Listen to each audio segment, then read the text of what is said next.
Hi friends, welcome to Look Kitchen. இன்னைக்கு பாத்தீங்கன்னா நம்ம டேஸ்டியான ரவா பாயசம் எப்படி பண்றதுன்னு பார்க்க போறோம். அதுக்கு முன்னாடி என்னோட சேனலை நியூவா பார்க்கறீங்கன்னா என் சேனலுக்கு சப்ஸ்கிரைப் பண்ணுங்க. அதே மாதிரி கீழ ஒரு பெல் ஐகான் இருக்கும்.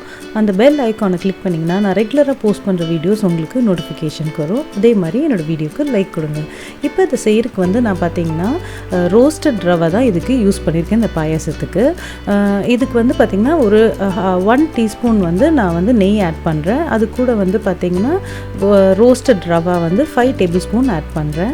இப்போ இது பாத்தீங்கன்னா இத நல்லா நம்ம ரோஸ்ட் பண்ண ஆரம்பிக்கணும். இது ஒரு 2 to 3 மினிட்ஸ் லோ ஃப்ளேம்ல தான் நம்ம இத வறுத்து எடுக்கிறோம். இது வறுக்கும்போது இன்னும் சீக்கிரமா குக் ஆயிடும்.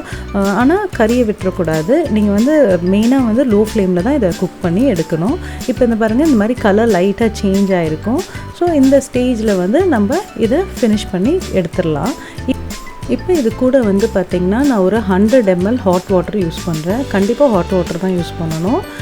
இப்போ இது ஒரு நீங்கள் கொஞ்சம் இதை மிக்ஸ் பண்ணி எடுத்துக்கோங்க. இப்போ பாருங்கள் இது நல்லா மிக்ஸ் ஆயிடுச்சு. இதில் எதுவும் அந்த லம்ப்ஸ் கட்டியாக இருக்கக்கூடாது.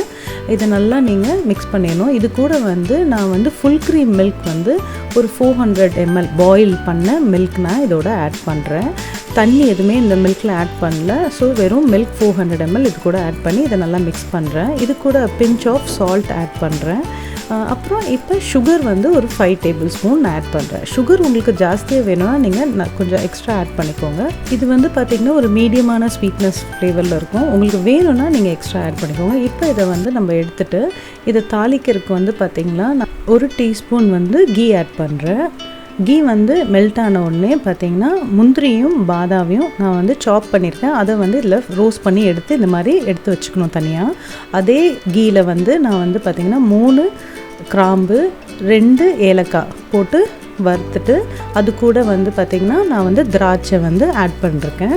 அதையும் நீங்கள் கலர் கரியாமல் லைட் கலரில் நம்ம வறுத்து எடுத்துக்கணும். இப்போ இது கூட பார்த்திங்கன்னா இந்த பாயசத்தோடு இதை நம்ம ஆட் பண்ணிக்கலாம். நான் திருப்பி ஹை ஃப்ளேமில் தான் நான் வச்சுருக்கேன்.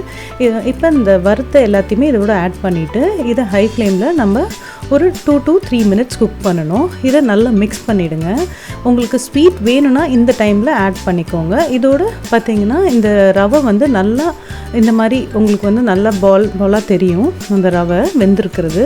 இப்போ இது மாதிரி இந்த பபிள்ஸ் வர டைமில் நம்ம இது ஆல்மோஸ்ட் குக் ஆகிடுச்சு. இந்த டைமில் நம்ம இதை ஆஃப் பண்ணிடலாம். இதை நீங்கள் ஹாட்டாவோ கோல்டாவோ நீங்கள் சர்வ் பண்ணலாம். இது கண்டிப்பாக எல்லாருக்குமே லைக் பண்ணுவாங்க. இது கொஞ்சம் டிஃப்ரெண்ட்டாகவும் இருக்கும்.